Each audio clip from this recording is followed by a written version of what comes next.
తాకట్లో ఉన్న మీ బంగారాన్ని విడిపించి ఆ రోజు ఆన్లైన్ రేటుకి కొంటాం. Sharma gold company. నమస్కారం, వెల్కమ్ టు సుమన్ టీవీ. నేను గీతాంజలి. జూన్ 25వ తారీఖున జ్యేష్ఠ అమావాస్య. ఆ రోజున ప్రత్యేకంగా భద్రాచలంలో ఉన్నటువంటి గోవింద కల్పవృక్ష నారసింహ సాలగ్రామ ఆశ్రమంలో విశేషంగా హోమాలు జరుగుతాయండి. ఆ హోమంలో పాల్గొనాలనుకునే వాళ్ళకి కొన్ని ప్రత్యేకమైన నెంబర్స్ అనేవి నేను ఇస్తాను. వాటికి మీరు కాల్ చేసి కనుక్కోవచ్చు. అసలు ఆ హోమంలో ఎందుకు పాల్గొనాలి, ఎలాంటి కార్యక్రమాలు అక్కడ జరుగుతాయి, ఆ హోమంలో పాల్గొనడం వల్ల కలిగేటువంటి ఫలితాలు ఏమిటి తెలుసుకుందాం. మనతో పాటు ఉన్న ఆశ్రమ నిర్వాహకులు డాక్టర్ కృష్ణ చైతన్య స్వామి గురువు గారు, ప్రముఖ నృసింహ ఉపాసకులు వారితో మాట్లాడి వివరాలు తెలుసుకుందాం. గురుగారు నమస్తే అండి. నమస్కారం అమ్మా. అమావాస్య చాలా ప్రత్యేకం ఆశ్రమంలో.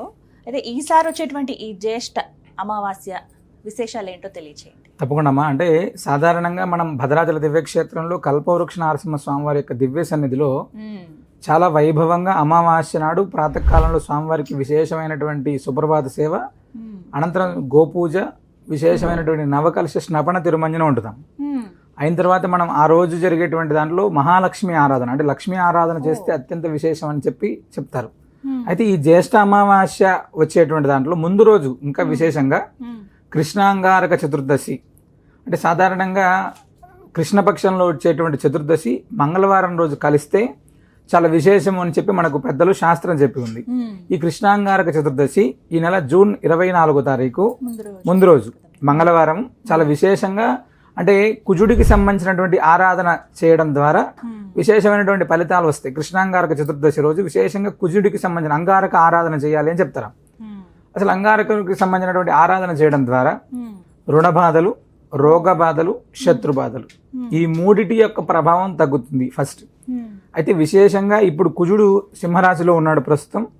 ఈ ప్రస్తుతం సింహరాశిలో ఉన్నటువంటి కుజుడిని విశేషంగా, అంటే కేతువుతో కూడా కలిసి ఉండడం వల్ల, అంటే మానసిక అశాంతి ఉండేటువంటి వాళ్ళు, ఇది ప్రస్తుతం చూస్తున్నాం, మనం విపత్తులు చూస్తున్నాం.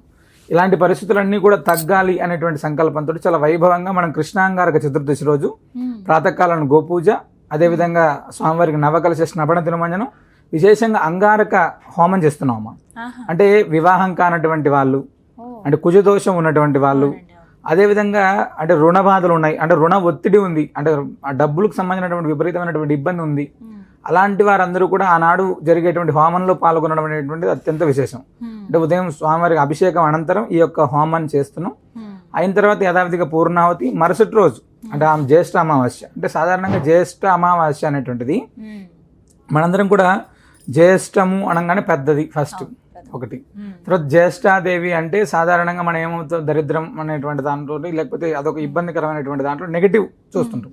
దారిద్ర్యాలన్నింటినీ కూడా రూపం ఆపేటువంటి అమావాస్య జ్యేష్ఠ అమావాస్య అన్నమాట. అంటే మన ఇంట్లో అసలు డబ్బే నిలబడట్లేదు, ఆర్థికంగా మనం స్థిరంగా లేము ఖచ్చితంగా అనుకునేటువంటి వాళ్ళు, మనం ఎంత కష్టపడినా కూడా అసలు మనం స్థిరంగా ఉండట్లేదు, మన యొక్క స్థితిగతులు కావచ్చు, ఉన్నతి కావచ్చు, ఇవన్నీ కూడా. అలాంటి వాళ్ళు ఎవరైనా సరే ఈ జ్యేష్ఠ అమావాస్య నాడు అక్కడ జరిగేటువంటి హోమం అత్యంత విశేషం. జ్యేష్ఠ అమావాస్య రోజు ఉదయం స్వామివారికి జరిగేటువంటి నవకలశ స్నపన తిరుమంజనం, అదేవిధంగా మనం అక్కడ గరుడ ప్రసాదాన్ని ఇస్తాము. మీ అందరికీ తెలిసినటువంటి విషయం, ప్రతి అమావాస్య పౌర్ణమి తిథులలో విశేషంగా గరుడ ప్రసాదం ఇస్తున్నాం. అయితే ఇక్కడ చిన్న ఇబ్బంది ఏంటంటే, గరుడ ప్రసాదానికి ప్రతి అమావాస్య పౌర్ణమి రోజు కొన్ని వందలాది మంది వస్తున్నారు. అయితే వారందరి కోసం ప్రత్యేకంగా అమావాస్య రోజు ఉదయం ప్రాతకాలంలోని 10 గంటల సమయంలో ప్రత్యేకంగా వైనతేయుడికి సంబంధించినటువంటి హోమం చేసి ఆ సంతాన ప్రాప్తి కోసం ఎవరైతే వస్తున్నారో వాళ్ళకు ముందుగా ప్రసాదం ఇచ్చి పంపించేటువంటి కార్యక్రమాన్ని చేస్తూ ఈ జ్యేష్ఠ అమావాస్య నుంచి కూడా సాయంత్రం లక్ష్మీ ఆరాధన అనేటువంటిది అమావాస్య రోజు సాయంత్రం చేస్తే చాలా విశేషం అని చెప్పి మనకు పెద్దలు చెప్పున్నారు, శాస్త్రం చెప్పింది. అందుకోసమనే ఈ యొక్క అమావాస్య నుంచి ప్రతి అమావాస్య రోజు సాయంత్రం 4:30 గంటల నుంచి స్వామివారికి విశేషమైనటువంటి మహాసుదర్శన నారసింహ హోమం, మహాలక్ష్మి హోమం, ఆయుష్య హోమం, ఈ ప్రతి అమావాస్య రోజు మనం చేసేటువంటి హోమం. ఈ జ్యేష్ఠ అమావాస్య నుంచి ఈ కార్యక్రమాన్ని మనం చాలా వైభవంగా చేస్తున్నాం. అంటే పాల్గొన్నటువంటి ప్రతి ఒక్కరికి, మనం ఇప్పటిదాకా మేము చాలా అమావాస్యల్లో ఇక్కడికి వచ్చి దర్శనం చేసుకొని మళ్ళీ మహావాస్య దర్శనానికి వస్తుంటారు కదా, వాళ్ళని అడుగుతుంటాం అసలు ఏంటి ఎలా ఉంది మీకంటే, అక్కడ తీసేటువంటి దృష్టి సుదర్శన మంత్రాత్మకంగా అక్కడ దృష్టి తీసేటువంటి కార్యక్రమం మనం ఎక్కడ కూడా జరగనటువంటి విధంగా చాలా మంది వచ్చి, అంటే శరీరం బాగా ఇబ్బంది పడుతుంది, మాకు ఇంకా మా వల్ల కావట్లేదు ఆరోగ్యాన్ని విషయంలో, దృష్టి దోషాల విషయంలో, నరఘోష విషయంలో అనేటువంటి వాళ్ళు అక్కడ అమావాస్యలో దృష్టి తీయించుకొని వెళ్ళిన తర్వాత చాలా బాగున్నాం అని చెప్పేటువంటి వాళ్ళ సంఖ్య ప్రతి అమావాస్యకి పెరుగుతున్నాం. అది ఉదయం 8 గంటల నుంచి ప్రారంభమై సాయంత్రం 6 గంటల దాకా ఆ కార్యక్రమం జరుగుతూనే ఉంటుంది. సాయంత్రం ఈ అమావాస్య నుంచి సాయంత్రం హోమం చేస్తున్నాం కాబట్టి వచ్చేటువంటి భక్తులకు కూడా ఎలాంటి అసౌకర్యం అనేటువంటిది లేకుండా ఉదయం అంతా ముడుపు కట్టుకునేటువంటి వాళ్ళు ముడుపు కట్టుకోవచ్చు, సంతాన ప్రాప్తి కోసం వచ్చేటువంటి వాళ్ళు సంతానానికి సంబంధించిన ప్రసాదం తీసుకోవచ్చు. హోమానికి ప్రత్యేకంగా ఉండేటువంటి వాళ్ళందరి కోసం లక్ష్మీ ఆరాధన ప్రత్యేకంగా సాయంత్రం మహాలక్ష్మి హోమం, సుదర్శన నారసింహం ఇవన్నీ కూడా చేస్తున్నాము. ఇది అక్కడ విశేషం అన్నమాట. ఆ రోజు ముందు రోజే రావాల్సి ఉంటుందా అండి? ఎప్పుడు రమ్మంటారు? అంటే అంగారక చతుర్థి హోమంలో పాల్గొనాలనుకునేటువంటి వాళ్ళు 24వ తారీఖు ఉదయం అక్కడికి వస్తే ఆ రుణ విమోచనకు సంబంధించినటువంటి హోమంలోను, అంగారక హోమంలోను, అంటే వివాహం కాని వాళ్ళు కావచ్చు, అన్యోన్య దాంపత్యంలో ఇబ్బంది ఉన్నటువంటి వాళ్ళు కావచ్చు, పెళ్లి అయ్యి కూడా చాలా రకాలైనటువంటి ఇష్యూస్లో ఉండేటువంటి వాళ్ళు చాలా మంది, కోర్టు వివాదాలు కావచ్చు, ఇలాంటివి. అలాంటి వాళ్ళు ఎవరైనా 24వ తారీఖు రావడం చాలా మంచిదమ్మా. లేదా అమావాస్యకి సంబంధించినటువంటి హోమం, సుదర్శన నారసింహ హోమంలో, మహాలక్ష్మి హోమంలో స్వామివారి అభిషేకంలో పాల్గొనాలనుకునేటువంటి వాళ్ళు 25. ఈ 2 రోజులు కూడా నిద్ర చేయడానికి చాలా విశేషం. ముందు రోజు అమావాస్య రోజు నిద్ర చేయొచ్చు, అమావాస్య నాడు రాత్రి కూడా నిద్ర చేయడానికి అక్కడ అవకాశం ఉంటుందమ్మా. అది అక్కడే నిద్రించే అవకాశం కూడా. అవునమ్మా. చాలా మంది భక్తులు అమావాస్యకని ప్రత్యేకంగా వస్తారు. అవునమ్మా, చాలా అంటే ఎక్కడెక్కడో ప్రాంతాల నుంచి ప్రత్యేకంగా ఆ రోజు ముడుపు కట్టుకోవడం కోసమే చాలా మంది వచ్చి స్వామివారి ముందు రోజు రాత్రి నిద్ర చేసి గోదావరి స్నానం చేసి వచ్చి స్వామివారి సన్నిధిలో ముడుపు కట్టుకొని తీర్థం తీసుకొని వెళ్ళేటువంటి వాళ్ళు. ఎందుకంటే నృసింహ రక్ష కావచ్చు, అభిషేకం తీర్థం తీసుకోవాలి, మేము ఆ రోజు దృష్టి తీసేటువంటి దాంట్లో మేము పాల్గొనాలి అనుకునేటువంటి వాళ్ళు చాలా మంది అమ్మ. కల్పవృక్ష నరసింహస్వామి వారు అమావాస్య నాడు అత్యంత వైభవంగా అనుగ్రహిస్తారు అని చెప్పడానికి అమావాస్య జరిగేటువంటి హోమం అద్భుతం, చాలా అత్యద్భుతంగా ఉంటుంది అక్కడ. అవును. అయితే ముడుపులు ప్రత్యేకం కదండి ఎప్పుడు కూడాను. అయితే చాలా మందికి సందేహం ఏంటంటే ఆ రోజే కట్టాలా లేకపోతే తర్వాత ఎప్పుడైనా కట్టవచ్చా, అంటే అమావాస్య రోజు కదా ఆ రోజు ముడుపు కట్టవచ్చా అని అడుగుతుంటారు. అదొక సందేహం. అమ్మా, అంటే గతంలో కూడా మేము చాలా మంది భక్తులకు చెప్తూనే ఉన్నాం, 365 రోజులు ముడుపు కట్టుతూనే ఉండొచ్చు. ఫస్ట్ అమావాస్య నాడు జరిగేటువంటి హోమాన్ని దర్శించుకోవడానికి చాలా మంది వస్తారు కాబట్టి ఆనాడు ఎక్కువ విశేషం. సాధారణంగా స్వామివారికి అభిషేకం ఉంటుంది, గోపూజ ఉంటుంది, అదేవిధంగా శ్రీ మహాలక్ష్మి హోమం ఉంటుంది, సుదర్శన నరసింహ హోమం ఉంటుంది. అంటే ప్రతిదీ ఆ రోజు జరుగుతుంది. అంటే ఒకరోజు అమావాస్య రోజు కాకుండా మిగతా రోజులు వస్తే మంగళవారం రోజు మాత్రమే అభిషేకం ఉంటుంది, హోమం ఉండదు. పౌర్ణమి రోజు ధన్వంతరి హోమం, కార్తవీర్యార్జున హోమం ఉంటుంది.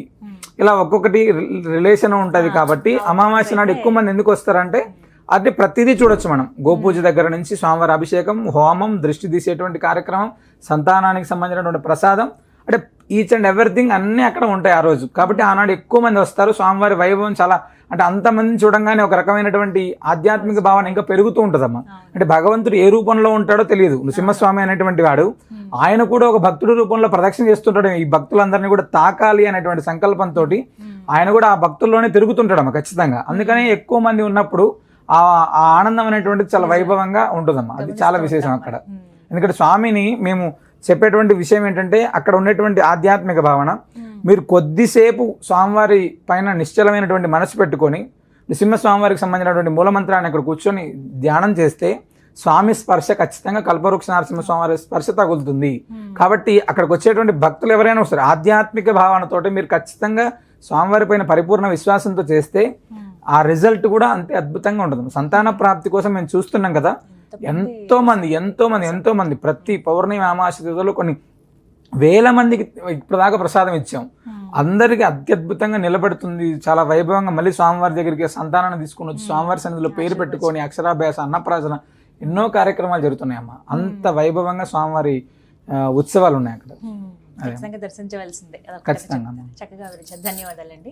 విన్నారు కదా, అమావాస్య 25వ తారీఖు అండి. అయితే ముందు రోజు కృష్ణాంగారక చతుర్దశి. అప్పులకి సంబంధించి రుణ బాధలు ఎవరికైతే ఉన్నాయో వారికి ప్రత్యేకంగా అక్కడ హోమం చేయడం జరుగుతుంది. ముందు రోజు కూడా వెళ్ళొచ్చు. అలాగే మీరు ఒక రోజు ఉండగలిగితే కనుక అక్కడ మీకు అక్కడ అవకాశం ఉంటుంది. అకామిడేషన్ కానీ అన్ని ఏమి ఇబ్బంది ఉండదు. భోజనానికి అయితే అస్సలు ఇబ్బంది ఉండదు. ఎందుకంటే నిత్యం అన్నదానం అనేది నృసింహ సేవా వాహిని తరపున జరుగుతూనే ఉంటుంది. కాబట్టి మీరు కుటుంబ పరంగా వెళ్ళినా లేదు ఒక్కరుగా వెళ్ళినా ఇద్దరుగా వెళ్ళినా ఎలాంటి ఇబ్బంది అయితే ఉండదని చెప్తున్నారు. ఇక 25వ తారీఖున జరిగేటువంటి హోమం అనేది ఇప్పటి వరకు కూడా ఉదయం పూట చేయటం జరిగింది. అయితే భక్తులు ఎక్కువ మంది రావటము వాళ్ళ సౌకర్యం దృష్ట్యా, అలాగే ఇంకా కార్యక్రమాలు చేస్తే బాగుంటుంది, స్వామివారి అనుగ్రహం ఇంకా ఎక్కువ మంది పొందితే బాగుంటుందనే ఉద్దేశంతో ముడుపులు కట్టడం కావచ్చు, అలాగే గరుడ ప్రసాదం ఎవరైతే తీసుకుంటారో వాళ్ళందరూ కూడా ఉదయం పూట తీసుకోవచ్చు. ఎవరైతే హోమంలో ఉండాలి, హోమంలో మేము పాల్గొనాలి అనుకుంటారో సాయంత్రం పూట లక్ష్మీ హోమం నిర్వహిస్తారండి. ఆ హోమంలో పాల్గొందాం అనుకునే వాళ్ళు స్క్రీన్ మీద నెంబర్స్ ఇస్తాను, వారు మీకు కాల్ చేసి డీటెయిల్స్ కనుక్కోండి. మీ వివరాలు కూడా తెలియజేస్తే ముందుగా ఇన్ఫర్మేషన్ ఇస్తే ఎలాంటి ఇబ్బంది కలగకుండా ఉంటుంది.